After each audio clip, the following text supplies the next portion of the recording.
surtout pas que vous sucez pas, vous avez déjà tous goûté à nos verges, hein. Ces bâtards essaient de plomber mon moral, et ça me fout la haine de les entendre. J'essaie de rester focus sur mon travail pour mettre à l'abri ma mère et la future mère de mes enfants. Sneezy, bien ou quoi? Ça va quoi? Tranquille? Premier album solo. Ouais, enfin. Super, le 11 mai. Alors tu dis enfin parce que ça fait longtemps que tu es dessus, je crois même avant Paris Sud Minute. Avant Paris Sud Minute, ça fait pas mal de temps que je suis dessus. En vrai, je suis dessus depuis que je fais du rap, tu vois. Depuis que j'ai commencé à faire des morceaux tout seul. J'ai pas attendu il y a un an pour le commencer, tu vois. Après, j'ai gardé aucun morceau qui date vraiment, tu vois. J'en ai jeté beaucoup, mais dans le processus, je considère que ça fait super longtemps que je suis dessus. Qu'est-ce qui change? Est-ce que c'est plus compliqué de taffer tout seul quand on est habitué justement à le faire en groupe qu'au moins au niveau de l'écriture? Là, t'es tout seul face à ta feuille. C'est pas le même travail, ça prend 6 fois plus de temps vu qu'on est 6 dans le groupe, tu vois.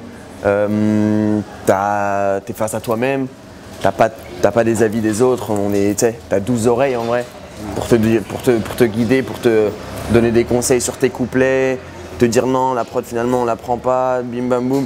Et au final, ça prend tellement plus de temps et c'est beaucoup plus introspectif, tu es plus concentré sur ce que tu vas dire parce que, en plus surtout c'est le premier album, donc c'est une démarche particulière, tu vois. J'imagine que les membres d'un 995 ils ont écouté, donc tu dis il n'y a pas 12 oreilles, mais ils sont quand même là pour bien sûr, bien sûr. Ils sont là jouer dans cet album. Vu qu'on a notre propre studio, tu vois, ils sont tout le temps en train d'écouter les morceaux qui se font au studio, donc tu as tout le temps des avis, même mes potes, pas forcément un 995, tu vois, t'es toujours entouré, toujours des mecs qui écoutent ta musique, qui te valident, qui valident ce morceau, tu vois. Je fais en fonction de mes potes en fait, tu vois, je fais la musique limite pour mes potes, donc au final… Dis-moi pour qui tu te prends, on sert des meufs sur qui tu te branles. On a des fans qui se ramènent à l'heure, on a des femmes et des baskets à l'œil. À la différence de Paris Sud Minute, là tu sors chez Believe. Ouais. C'est quoi, c'est en distrib? Non, je suis en artiste. T'es en artiste? Ouais, j'ai décidé de signer en artiste. Et la structure 1995 Production, elle a pas de rôle? Non, elle a pas vraiment de rôle, si ce n'est que le studio il appartient à 1995, tu vois. Ouais. En fait, j'ai fait mon album tout seul. C'était le même procédé qu'avec un 995 et enfin la manière dont on est sorti chez Polydor, donc en distribution. J'ai fait tous les trucs tout seul, sauf le visuel, tu vois. Tout ce qui était clip, tout ce qui était studio, enregistrement, etc. J'ai fait tout ça de mon côté. Et ensuite, j'ai négocié mon truc pour faire cette sortie. J'ai considéré que signer en artiste était plus bénéfique pour moi. À une période où tu avais posé, je crois que c'était sur Capital du Crime 3, c'est ça? À cette période-là, on avait entendu qu'il y avait peut-être une possibilité que tu signes chez Banlieue Sale. Il y a eu des pourparlers, ça s'est à l'époque, la fouille, il m'avait contacté il avait contacté un 995 pour Capital du Crime. Finalement, je me suis retrouvé dessus. Et non, on s'entendait bien. Il voulait me signer à l'époque. Finalement, ça s'est pas fait. Je voulais pas me précipiter sur ma carrière solo, alors qu'on avait plein de projets avec un 995, donc ça s'est pas fait, non. Est-ce qu'il fait partie de ceux qui t'ont quand même donné des conseils sur ce projet ou finalement chacun sa voix? On s'est pas beaucoup côtoyé, tu vois. On a dû faire quelques séances de studio ensemble, tu vois. C'est un super bon mec. On s'est toujours bien entendu quand on se croise. C'est toujours des bons moments, mais tu vois, on se voit pas vraiment, tu vois. On se croise de temps en temps. Il n'a pas d'impact vraiment sur ma musique. La fouille. Au niveau du contenu. Tu as pris des risques, notamment en termes de musicalité, c'est vachement varié. C'était quoi la stratégie pour le projet? Élargir encore plus? Non, c'est pas une question d'élargir. Comme je te dis, je fais de la musique pour moi et pour mes potes. J'ai toujours écouté diverses musiques. J'ai des influences, que ce soit pop, rock, tout ce que tu veux. J'écoute de la musique rebeu, j'écoute du rail, j'écoute tellement de trucs et j'ai jamais voulu me continuer au rap. Comme je l'ai dit, avec un 995, je fais de la musique, moi, tu vois, avant tout. Après, bien sûr, je fais du rap, donc il y a toujours les codes rap et ça reste du rap. Mais ça m'empêchera pas d'aller faire un son funk comme il y en a un dans l'album ou un truc où je dois chanter. Si je dois chanter, je vais le faire à fond. Je vais pas le faire comme les rappeurs qui font des sons d'été et qui ont peur d'aller jusqu'au bout du truc. Donc, ils trouvent des feintes, tu vois, moi. J'ai la possibilité de le faire, je le fais, tu vois. Je le fais à fond, je l'assume et je l'assumerai jusqu'au bout.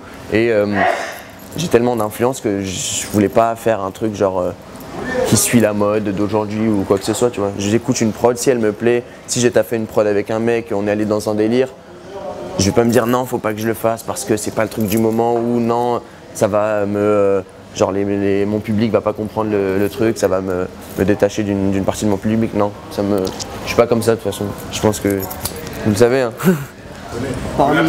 Excuse-moi, une petite question toute simple. Pourquoi Super, le nom d'album en fait? Super, bah en fait j'ai mon label qui s'appelle Super.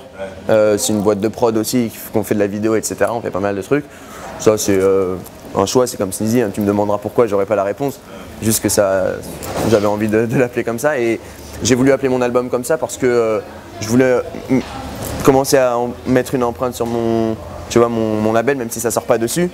Commencer à amener le truc tout doucement et j'aime bien le nom et il veut dire plein de trucs, tu vois. D'accord, ok. Parmi les... Il y a le côté ironique, il y a le côté, il y a le côté sérieux, tu peux le prendre sous tous les degrés, tu vois. Il avait pas de titre, il s'est dit, non, je trouve le titre charmé, moi. Parmi les mecs qu'il y a à la réal du projet, il y a Jérémy Chatelain qui est un ancien de la Starac. Ça c'est une surprise parce que ce mec-là mette les pieds dans le milieu du rap. Bah, tu seras étonné, mais il a commencé par faire du rap à la base. Il a enregistré des mecs du 9-1 dans les années 90, tu vois. Et il a commencé par le rap. Après bon, il a fait son truc, la Starac et tout. En fait, on s'est croisés en soirée. Je te raconte un peu comment ça s'est passé. On s'est croisés en soirée. On était les deux seuls mecs pas bourrés, tu vois. Moi parce que je bois pas d'alcool, lui c'est parce que je pense que c'était un jour de tranquillité, tu vois, un jour off. Et on a commencé à discuter et tu vois, il m'a props, il kiffait le travail qu'on faisait avec un 995. Et donc il m'a un peu expliqué son truc, son parcours et qu'il avait commencé par le Peura et tout. Moi je connaissais juste de Starac, tu vois. Et il m'a dit vas-y passe au studio, je te fais écouter des trucs et tout. J'y suis allé parce que j'étais en plein flou je recevais des prods que je kiffais. Enfin, j'allais où on me disait d'aller, enfin tu vois ce que je veux dire. Je me suis lancé et finalement ça s'est super bien passé. On a commencé à faire un morceau, un deuxième, il a commencé à intervenir sur d'autres morceaux, etc. Sur les refrains, il m'a un peu apporté une dimension pop que j'avais tu vois, et que je recherchais, enfin que j'avais au fond de moi mais que j'arrivais pas à faire ressortir de la manière dont je voulais. Et voilà, il m'a aidé à faire ça et j'en suis reconnaissant à fond et c'est un super bon mec. Alors, vous méprenez pas, c'est pas parce qu'on fait la Starac qu'on est un connard. Non, c'est pas ça. Ah mais voilà, tu connais hein, le public rap, les rappeurs, tout ça. Ah pourquoi bah, parce que, ouais mais il est un peu, il fait plus trop, il chante pas donc. Tu parlais de la dimension pop, il y a des morceaux où on s'éloigne très clairement du rap dans cet album, il y a notamment Envie d'elle et Blackout. Là c'est... Oui, Blackout je trouve rap quand même. Hein. Ouais, Blackout je trouve quand même assez rap. Il y a beaucoup de mélodies, pas mal de... J'aurais dit Envie d'elle et Premier Tour. Ouais. Plus. Envie d'elle c'est pas du tout un morceau rap. Même si dans les flows des couplets ça reste... ça débite un peu, tu vois. Non, c'est parce que tout simplement quand j'ai fait par exemple la prod de Envie d'elle avec les G's, on était en studio, on a commencé à partir sur ce délire, on écoutait pas mal de trucs funk et tout. Et moi, comme je t'ai dit, j'aime pas les morceaux de rap funk mal faits qui sont en mode on a pris de la funk pour l'été, t'as vu, et non, si j'ai envie de faire le truc à fond, je le fais à fond, tu vois. Moi, comme je t'ai dit, je fais de la musique, je fais pas que du rap, je me suis jamais limité à... Peut-être que dans 10 ans, je ferai de la variété, je m'en bats les couilles. Tant que je kiffe, je fais de la musique, tant que je kiffe ce que je fais sur le moment présent, on roule. Avec un 995, j'ai assez rappé pour pas qu'on me casse les couilles, tu vois. Ouais. Il y a un truc qu'on retrouve tout au long de l'album, c'est le côté intimiste. Tu te livres pas mal, il y a notamment, il y a le morceau La Coupe, où tu t'adresses à ta mère. C'était important ça, j'imagine, de faire un morceau à la personne qui a, à mes yeux en tout cas, en t'écoutant, qui compte le plus. Oui, clairement. Je pense pour pas mal de mecs, enfin de monde sur Terre, c'est un peu la même chose. Tu vois, la daronne, c'est super important. Et ouais, vu que c'était mon premier album et même si j'ai pas fait pour ça, mais on me reproche tout le temps de pas faire des morceaux assez introspectifs où je parle de moi, où je me livre, etc., où c'est tout le temps ego trip, etc. C'est un peu ce qu'on me reproche. Je m'en fous, hein. Mais c'est mon premier album, c'est une carte d'identité, tu vois, tu dois te présenter, tu dois un peu quand même te livrer, c'est important pour que les gens te connaissent un peu plus et en connaissent plus sur toi et sur ton passé, et sur la manière dont tu vois les choses, etc. Je me suis senti un peu obligé de parler de ma mère et voilà, parce que tous les jours j'en parle autour de moi de ma mère, tu vois, parce que c'est tout pour moi. Je me suis dit bon bah faut que je la mette dans mon album. Elle m'a donné sa bénédiction, elle m'apaise comme un cessez-le-feu. Je veux exaucer ses vœux, le soleil, la lune, décrocher les deux. Dans le brouillard on a passé tant d'années, je me rends compte que ma mère est légendaire. C'est elle qui m'a toujours dit laisse les gens parler, et s'ils sont mauvais laisse les gens faire. après avoir fait ce morceau, a décollé le morceau sur mon père aussi, tu vois. Je me suis dit, c'est aussi important de parler de ce côté de ma vie qui était un peu plus sombre, tu vois, tout en restant positif, parce qu'au final, même si le morceau est vachement dark, etc., ça m'a apporté que du bon dans ma vie. Tu ressors toujours plus fort de toutes les expériences, même les négatives, tu vois. Et donc voilà, je me suis senti un peu obligé de parler de ça. Je parle aussi de ma relation avec les filles, comment je vois les choses, etc. Voilà, une carte d'identité. Parce que tu as parlé de main morte sur le morceau avec Storm Darwin. Ouais, bah, il est pas allé de main morte avec nous, donc... Ouais, c'est clair. Non, parce que souvent, en général, les gens, ils aiment atténuer et tout. Non, moi, je me suis dit, vas-y, on va y aller à fond. Non, fallait pas que... J'ai pas envie de mettre de fiction dedans, tu vois. C'est un truc qui m'a touché, qui a touché ma mère et ma sœur. Donc c'est un truc, je suis obligé d'en parler comme ça s'est passé, tu vois. Je peux pas m'inventer une vie, m'inventer une histoire comme dans La Coupe, tu vois. Je raconte ce qui s'est passé. Ouais. Enfin, c'est vraiment un truc personnel, quoi. Tu l'as envoyé avant le morceau à qui? Au Darwin. Oh non, j'ai pas de contact avec mon père, donc. Il écoutera sur YouTube. Il écoutera s'il écoute. Il kiffera s'il kiffe. Et ta mère, du coup, j'imagine qu'elle a écouté. Ma mère, elle a écouté. Et elle est fière? Le projet, non, elle n'a pas écouté l'album, elle a écouté les morceaux qui sont sortis. Enfin, elle a écouté La Coupe, le reste, je préfère pas lui faire écouter. Pourquoi? Parce que c'est pas. Bah, elle l'écoutera bien un jour. Elle l'écoutera sûrement. J'espère que je serai pas dans la pièce au moment où elle l'écoute, tu vois. Ouais. Ma mère, elle est très. Elle parle rap, tu vois. Donc je pense que je vais sentir le moment où elle va écouter mon album, il y aura une ambiance un peu chelou à la maison. Mais non, sinon... Le morceau sur le daron, Le morceau sur le daron, non, j'ai pas fait écouter, elle l'écoutera sûrement. Je sais pas si elle... Je pense pas qu'elle va l'écouter plus d'une fois. Hein. Mais j'imagine qu'elle a déjà écouté Pleurs Salope et qu'elle a déjà... Ouais, elle m'avait parlé de ce morceau. Mais elle écoute pas tous nos trucs, hein. Elle se prend pas trop la tête, c'est pas une grosse auditrice de rap. Elle écoute plus ces trucs robeux et tout, tu vois. Mais ouais, je pense qu'elle va... Ça va sûrement la toucher en tout cas. On était ses seules bouffées d'oxygène. J'ai jamais vu de femme aussi belle. Elle prenait seule son petit déj, surmontait seule les galères de la vie quotidienne. Même si ton prochain n'a pas très faim, elle m'a toujours appris à partager le pain. Pour le paradis elle a son aller simple, elle nous a élevés sans jamais se plaindre. T'évoques aussi pas mal le parcours, semé d'embûches au départ, même hors musique. Comment le mettre sur papier finalement ces trucs-là? Est-ce que c'est assez simple? Parce que finalement c'est raconter son vécu. Ou est-ce qu'on se dit ouais putain ça c'est ma vie privée, ça concerne que moi? Non, comme je t'ai dit c'est mon premier album, j'avais envie de me livrer, je fais de la musique, c'est... Après bien sûr il y a des mecs qui te diront non j'ai pas envie de parler de ma vie privée, ça ne concerne que moi, la musique c'est de la fiction ou bref tu vois c'est mon métier donc je dissocie bien les deux, mais moi ça me dérange pas de parler de ma vie privée, c'est des trucs que j'ai super bien vécu au final tu vois. Si ma mère avait à faire un album, je pense je sais pas si elle en parlerait, tu vois. Mais moi j'étais petit à l'époque, voilà, t'acceptes. Et je suis un mec vachement positif, c'est-à-dire que toutes les galères qui m'arrivent, je les accepte. Et en parler, ça m'a vraiment pas. Je sais pas si c'était une thérapie dans le sens où je me sentais pas mal au moment où je l'ai écrit, tu vois. Après c'est sûr que quand tu te rappelles des trucs, ça te met dans une ambiance. Après t'es dans l'ambiance du morceau, t'es dans le truc. Mais sinon non, c'est pas un truc qui me dérange d'en parler. Je peux t'en parler, tu vois, en interview sans être... ça me dérange pas du tout. Quand on a un parcours comme le tien, comment on prend les critiques, les gens qui disent ouais, un 995 c'est du rap fait par des bobos, pour des bobos? Ça passe au-dessus ou finalement... Ça passe au-dessus. Non, au début, tu t'es pas prêt pour ces trucs-là, tu vois. Quand tu commences et qu'on te fait ouais, les fils de riches, nanani, je sais pas quoi, les fils à papa qui rappent et tout, enfin... C'est juste pour... Enfin, ouais. Juste parce qu'on vient pas d'un texte à proprement parler et qu'on représente pas pile un endroit et que voilà. Non, poteau, à Paris, il y a des gens, cousins, qui ont été dans la galère.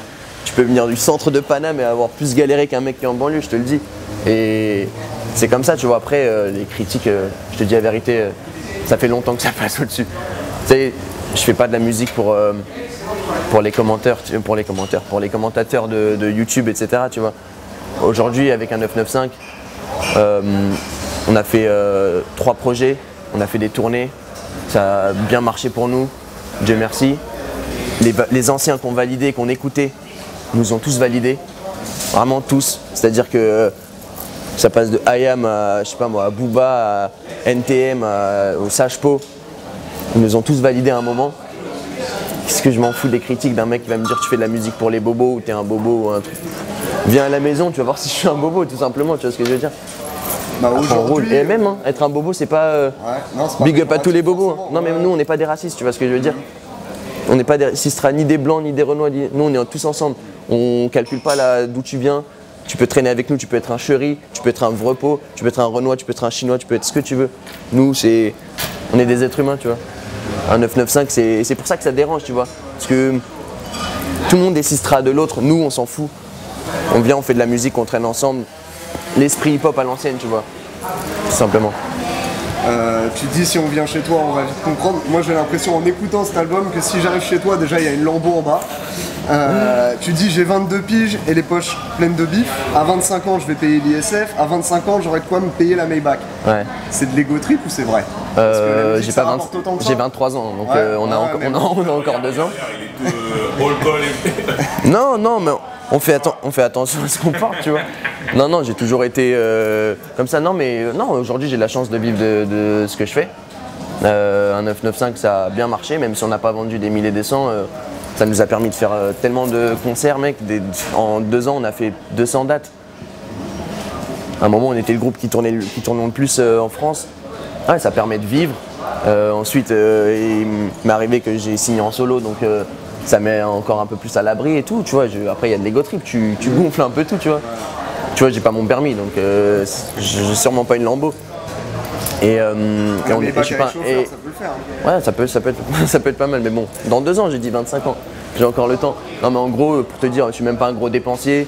Je sais pas, moi, j'ai un train de vie vachement normal, tout va bien, mais voilà quoi. Dieu merci, tout va bien justement.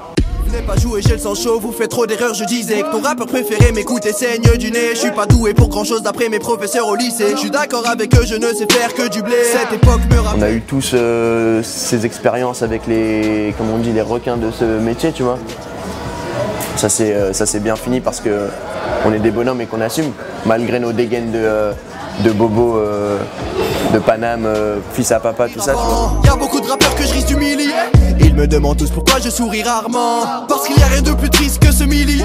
Je vais rapper d'une nouvelle manière et je sais que tu vas m'imiter. On va les faire taire à coups de pompe, hein. On en a rien à battre de ne pas faire l'unanimité. On ne veut pas plaire à tout le monde, hein. On s'en tape, on pense au lendemain vu que l'avenir n'attend pas. On s'en tape, on ne peut que monter vu qu'on est venu d'en bas. La concurrence dans le déni, je ne les entends pas.